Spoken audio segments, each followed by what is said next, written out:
ночь с 7 на 8 августа в Цхинвале уже 6-й год, особенно людно. Жители Южной Осетии вспоминают трагический 2008 год. Тогда республика подверглась нападению со стороны Грузии. Уже по традиции, перед зданием правительства люди зажигают свечи в память о тех, кто не выжил в пятидневной войне.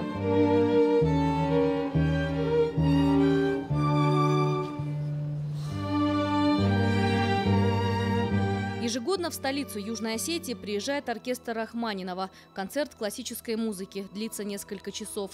Горожане продолжают зажигать свечи и, не сдерживая слез, вспоминают, как спящий Цхинвал обстреливали со всех сторон.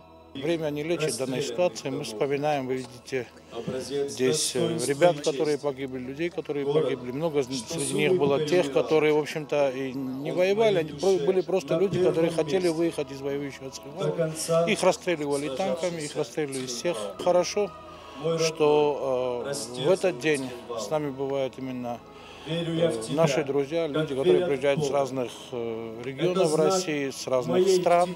В памяти погибших в этой несправедливой войне на Театральной площади состоялась заупокойная служба. Служители храма Пресвятой Богородицы совершили крестный ход. Бой не умолкал. Храни нас, Бог, от ужаса такого, когда Цхинвал пылал и полыхал. К народу обратился президент Южной Осетии Леонид Тебилов. Глава республики сказал, что, к сожалению, время не лечит. События августа 8-го еще долго будут тревожить сердца юго-осетинского народа. В свою очередь, правительство сделает все, чтобы на Кавказской земле был мир. Мы благодарны Великой России за ту огромную помощь, которая была оказана в те дни 2008 года. И в последующем мы везде ощущаем поддержку Российской Федерации. Я, как президент страны, хотел бы предупредить деструктивные силы, которые сегодня проявляют себя, скажем, на Украине. Нет ничего мира, и поэтому все вопросы между государствами должны решаться мирным политическим путем, к чему я призываю все разумное человечество. Венки и сотни красных гвоздик возложили к могилам защитников Осетии. Десятки солдат, рискуя жизнью, обороняли рубежи своей родины. О войне и ее последствиях говорили на международной конференции. Для этого в Южную Осетию прибыли эксперты и политологи из России, Сербии, Боснии и Герцеговины.